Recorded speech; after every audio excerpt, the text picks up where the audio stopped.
Collab actually has three main values that they work around. They are transparency, respect, and inclusivity.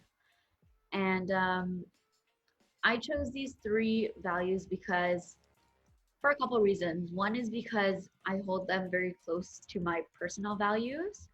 Um, with transparency, I feel like that goes hand in hand with, creating a space for the community. We want everyone to know what's going on, even on the inside. We want everyone to be invested in the studio. We want everyone to feel like they are a part of the studio, like literally like they are a co-owner of the studio. Like we don't want any secrecy behind it. We don't want anyone having to question the work happening at the studio or work happening in the studio. Like we just want to be very transparent with who we're creating the space for, and who we are as people, what our values are, what we're expecting from this space, what we're expecting people to act like in this space. I just think transparency is the way to cultivate a healthy community. Respect, going back to, standing up and being an ally for BIPOC, LGBTQ plus identities. We just want everyone to know that respect is the bare minimum when you come into this space. It needs to be a clear understanding, That's why we are planning to have our code of conduct set in stone.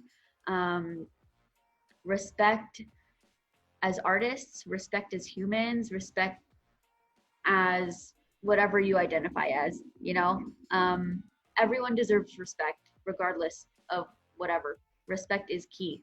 And I think that is something that is truly lacking, not just in the dance community, but with people in general. I feel like, especially with COVID, I've really kind of seen a lot of instances, working, and people have been really on edge, and people forget that, respect is a common decency. And that's just something that we need to keep in mind. You don't know what people are going through. You have to respect their space, respect their experiences, respect their voices. Going hand in hand with respect is inclusivity. Inclusivity is kind of one that I hold closer to my heart, and why I chose it for collab. Going back to my story about Yanis Marshall, that's kind of why I chose inclusivity as a core value for a studio, because we want everyone to feel included, not just stressing on LGBTQ individuals or BIPOC identities. We want everyone to feel included, As someone who I've always seen myself as someone from the outside of the community, even though I was dancing with you, who I didn't feel like I was really a part of it, just because I wasn't part of a clique, or I wasn't, on a team that wasn't school-based kind of thing. So I feel like it would kind of go hand in hand with inclusivity, as well as respect, I guess. I hope not only we would be a space for people who are already in the community, who are already on a team, and who already kind of like know what it's like to take class and go to studios and stuff, but I hope we could also be a place for people who are dancing for the first time, and who are taking class for the first time, who are showing up to events for the first time, who are moving to Toronto for the first time. I hope that we could also be a place for them to find maybe a second home. Growing up, my family was kind of traditional, but my family was traditional before me. I'm the youngest in the family, so I feel like they were a little more lenient with me. Everyone in my family is all in medicine, and when I started dancing, they never really saw it as a career or a lifelong kind of job or anything like that. Even my sister, when she was in high school, she was an aspiring artist, which is something that not a lot of people know about her. She's an amazing visual artist. She's a great painter, but because the arts was so looked down upon, she ended up going into psychology. She still kind of does a little bit of art still with her baking stuff that she does. She has her own baking company. But I had the privilege to actually pursue dance, where my mom actually let me dance until I was 18 and like supported me through that. So I'm really grateful for that. I'm grateful that my family allowed me to continue dancing and actually respect dance now as like my career. Um, so I feel like growing up in kind of like a transitional, not really traditional, but transitional Filipino family, it's allowed me to be more grateful for the opportunities that I have and that my family is allowing me to take.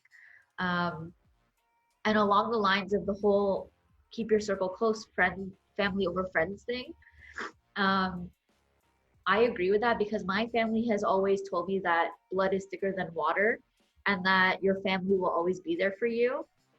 However, growing up, because I was like a queer artist, I felt like I was such an outcast in my family. So I always turned to my friends, and in a way, my friends turned into my family, you know.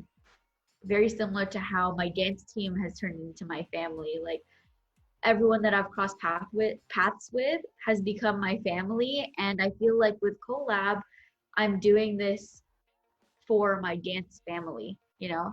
Um, yes, my blood family is still there supporting me, but I want to pursue this whole movement with collab to support my dance family and to really show how grateful I am for the opportunities that I've had throughout like my childhood and my upbringing, and you know, put all of those opportunities and those experiences into something good where I can give back to the community that was there for me. When I think of collab and when I think of the work that I put into for collab, um, I know that there isn't really going to be a personal gain, or I don't really expect a personal gain, um, whether like monetarily or like my reputation or like, you know, people knowing me kind of thing. Like I don't really care for that, or like that's not my priority when I do work for collab. Like I think that my parents, the when watching my parents and seeing them work so hard just for my sisters and I to have a better life, just so that they can send money to the Philippines so that my cousins can go to school. Like I like I want to be my parents when I grow up kind of thing. Like I want to be able to give back to the community that has shaped who I am kind of thing. And I want to be able to support um people who are like younger Kristina, you know, like who still don't have it figured out. Like I want to, like if I have like education and if I have the ways and the means to do it, then like I want to be able to work for them, like that kind of thing. I feel like, yeah, I don't know if it's a Filipino influence thing, because I do notice that a lot of like I do notice in the Philippines that they're very like for the community. They don't really have that capitalist mindset that we have in Western countries. Like they really do um, focus on their, you know, they help out their neighbors, and they help out, like they babysit their neighbors' kids, or like they all buy each other food, and they don't really expect anything in return. Um, and I think that's like something that I aspire to be, or I aspire to have. Literally every time we feel like we're moving forward, another lockdown happens. So I Yeah. don't, yeah. COVID has been a huge challenge. We are trying our best, and you know, all we can do is really be patient and adjust where we can. But you know, it's one of those scenarios or situations that's out of your hands. You can only do so much. Um, and at the end of the day, like it's not worth worrying over or stressing over as much as it does stress us out. Uh, we have to we remind ourselves that there's not much we can do and that we can only be patient. I think one of the biggest learnings that we both experienced is that you have to be patient with yourself and be willing to adapt your plans. Like nothing ever goes plan A. You always, like, literally, we've probably gone up to plan F at this point. Every day things are changing, especially with COVID. Like you never know what's going to be thrown at you. So it's good to think ahead and be prepared, but don't get comfortable with your plan because things will change. So another thing that, Christina and I always talk about actually is that, we're both starting our first business. And Oh, yes. this whole thing of starting a business is literally a learning process. Um, you have to be willing to accept that you don't know everything, and you have to be able to know when you need to ask for help. Literally everything we've done up until this point has been something new to us. We've had to learn how to, write contracts, how to, what to look for in a location, the whole process of trying to go for a location, COVID and this and that, and what do we need, and, timelines. It's just like, it's a lot, and it's all a learning process. And again, going back, patience is key.